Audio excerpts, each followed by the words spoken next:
अब यहां वर्णन कितना सुंदर है कि नारद जी को देवकी मैया बुलाती हैं द्वारिका में, और देवकी मैया कहती हैं बड़े वारे लाला को तो ब्याह हैगो, छोटे वारे को कब होएगो। तो नारद जी महाराज ठाकुर जी की जन्म पत्री देखने लगे।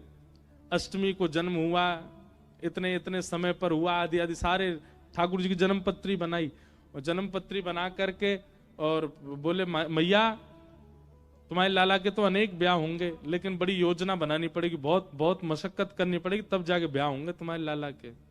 बोले कैसे होंगे? बोले रुको हम कुछ करते हैं।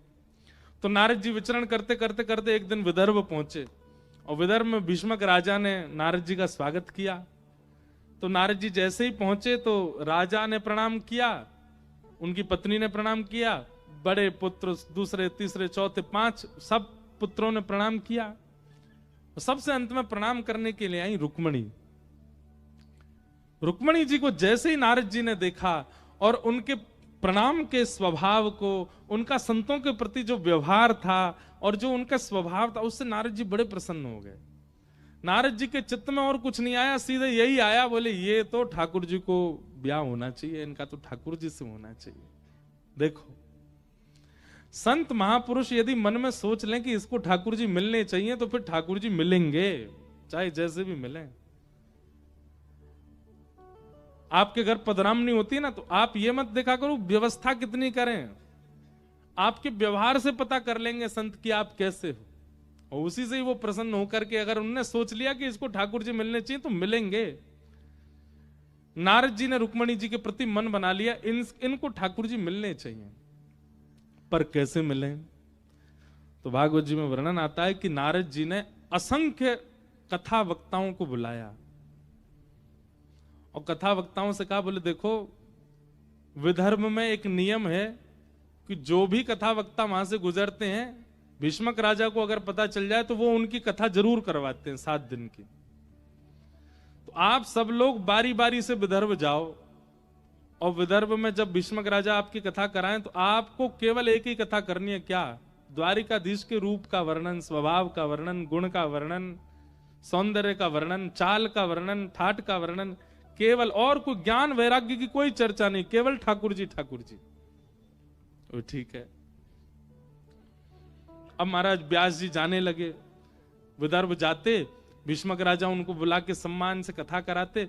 कथा में सबसे आगे बैठती रुक्मणी जी। रुक्मणी जी तो बड़ी ज्ञान वैराग्य और शास्त्र सम्मत बातें सुनने का उनका अभ्यास था, लेकिन यहां तो लटक छटक और ठाकुर जी की लटकन, ठाकुर जी की ऐसी चाल, ठाकुर जी के ऐसे बांके, ठाकुर जी के ऐसे नेत्र, ठाकुर जी की ऐसी नासिका, ऐसी बंक मुस्कान, ऐसे वरहा पीड़म नटवर बपु कर्णयो कर्णकारम, ठाकुर जी के रूप ही रूप का वर्णन।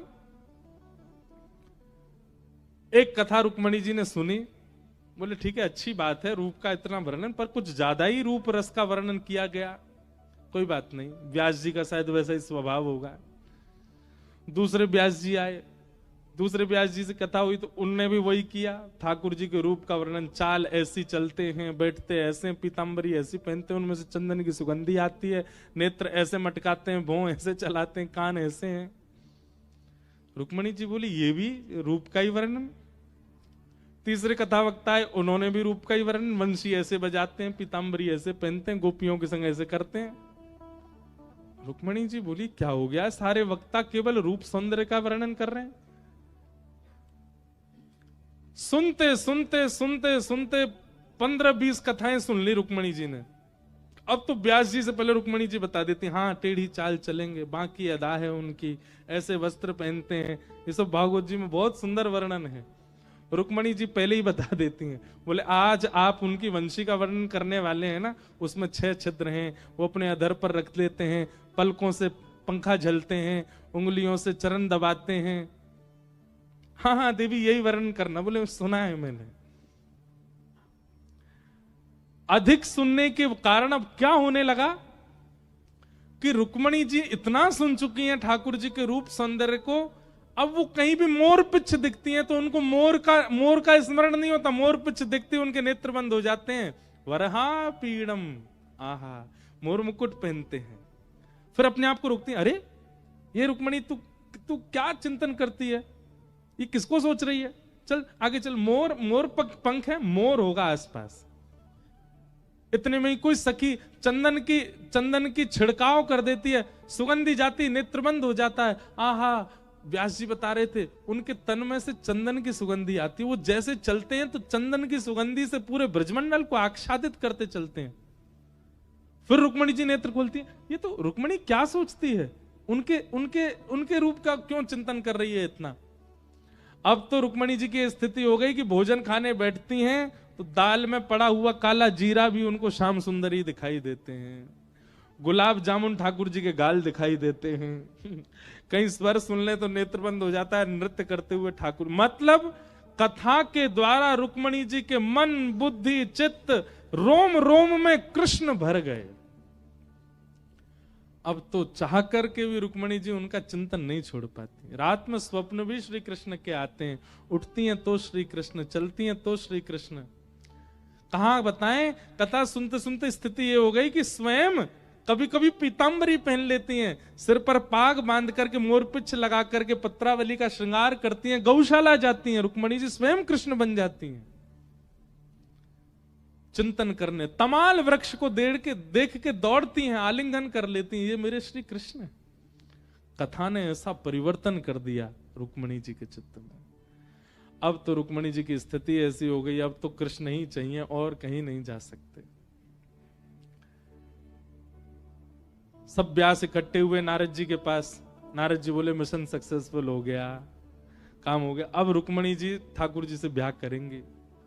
अच्छा, इसमें एक बात आती है कि जब रुक्मणी जी ने पहली बार प्रणाम किया नारद जी को, तो नारद जी ने ठाकुर जी के विवाह का प्रस्ताव भीष्मक राजा को दिया कि द्वारिकाधीश वसुदेव जी के पुत्र, उनसे आपकी पुत्री का विवाह करा दें। तो जब रुक्मणी जी से पूछा गया तो रुक्मणी जी ने पहली बार में मना कर दिया। अब पता नहीं कैसे हैं, क्या हैं, हम कैसे। तब नारद जी को सनक चढ़ी, बोले रुको अभी बताते हैं कैसे हैं। इतनी कथा सुनाई, अब तो रुक्मणी जी के चित्त में, रोम रोम में श्री कृष्ण आ गए। नारद जी बोले काम हो गया, अब ब्याह हो जाएगा ठाकुर जी का, हम बाराती बनेंगे, नाचेंगे, गुलाब जामुन खाने को मिलेंगे। सब देवता प्रसन्न हो गए, बोले जय हो, ठाकुर जी को ब्याह कराओ जल्दी। जिन लोगों का नाश हो चुका होता वो चाहते हैं सबका हो। हमारे पीछे भी दुनिया हाथ धो के पड़ी है, ऐसा नहीं है, विनोद में कह रहे हैं हम तो बात। द्वारिका तो ब्याह की भूमि, यहाँ तो ब्याह ही ब्याह की है ठाकुर जी ने। नारद जी बोले अब काम बनेगा, सब तैयारी कर लो, हे इंद्र आदि देवताओं सब अपनी अचकन बनवा लो, बढ़िया वाले कुर्ते बनवाओ, ठाकुर जी का ब्याह होगा। नारद जी गए द्वारिका में जाके देवकी मैया से बोले आपके लाला के काजे बहुत बढ़िया छोरी देख ली मैंने, और वो पूर्ण रूपेण आपके लाला के लायक है। रुक्मणी जी का जब रूप, सौंदर्य और गुण वर्णन किया, ठाकुर जी वहीं बैठे थे। अब ठाकुर जी मना करने लगे, नहीं मुझे नहीं करना ब्याह। नारद जी बोले जैसे तैसे मैंने वहां सब व्यवस्था बनाई, अब ये मना कर रहे हैं, रुक जाओ। फिर से व्यास बुलाए सबरे, और सब व्यास बोला अब जाने का प्रयास, अब सबरे कहां जाओगे, अब द्वारिका जाओ, और द्वारिका जाके रुक्मणी जी का रूप वर्णन करो। श्रीमद् भागवत जी के 10वें स्कंद में ये भाव वर्णन है कि वहां रुक्मणी जी को कृष्ण कथा सुनाई गई है, और यहां द्वारिका में ठाकुर जी को रुक्मणी जी का चरित्र सुनाया गया। अब व्यास आमे, ठाकुर जी तो सभा में बैठते, सबसे मिलते, महाराज ठाकुर जी प्रणाम, हम व्यास हैं, हम उज्जैन से आए। अच्छा व्यास जी, शाम को भैया 2 घंटे का सत्र व्यास जी का होगा, सब कथा सुनेंगे, सब यदुवंशियों से कह दो। सब यदुवंशी इकट्ठे होते, ठाकुर जी आगे बैठते, यजमान बनते ही सीधे व्यास जी कथा कहां से प्रारंभ करते, राजा सीत भीष्मको नाम, एक भीष्मक नाम के राजा हैं, उनकी 5 पुत्र हैं, एक पुत्री है, उसका नाम है रुक्मणी। रुक्मणी के नेत्र ऐसे हैं, रुक्मणी की नासिका ऐसी, रुक्मणी ऐसी दाल बनाती है, रुक्मणी ऐसे प्रसाद पवाती है, रुक्मणी ऐसे चलती है, ऐसे देवी पूजन करने जाती है, ऐसी चुनरी पहनती है, उसके केश ऐसे हैं, उसके गाल ऐसे हैं, उसका स्वभाव ऐसा है, उसकी वाणी ऐसी है। ठाकुर जी बोले तो कोई नई ग्रंथ की रचना हुई है भैया, ये हमने तो पहली बार सुना। हम तो कथा में अधिकतर अपना ही पर ब्रह्म रूप सुनते हैं, पर ये तो कोई नए ग्रंथ की रचना है। एक कथा हो गई। बोले बहुत बढ़िया व्यास जी, बहुत बढ़िया कथा सुनी, अब अगली बार थोड़ी ब्रज लीला भी सुनाना। बोले जी। दूसरे व्यास जी आए, उन्होंने भी रुक्मणी चरित्र सुनाया। तीसरे व्यास जी, अब तो 10-15 व्यास सुना के रुक्मणी, अब यहाँ ठाकुर जी की भी स्थिति यही हो गई। नेत्र बंद करते हैं तो उनको रुक्मणी जी दिखती हैं, चलते हैं तो रुक्मणी जी दिखती हैं, कहीं पर गुलाबी साड़ी दिख जाए तो उनको रुक्मणी जी दिखती हैं। द्वारिका में जिनकी नए नए ब्याह हुए हैं उनके रूप देखते हैं बहुओं के, तो ठाकुर जी अनुमान लगाते हैं इसके नेत्र तो थोड़े बड़े हैं। व्यास जी ने तो ऐसे बताए ना, कटाक्ष जैसे नेत्र हैं रुक्मणी के, उसकी नासिका ऐसी है। नारद जी बोले काम हो रहा है यहाँ पर।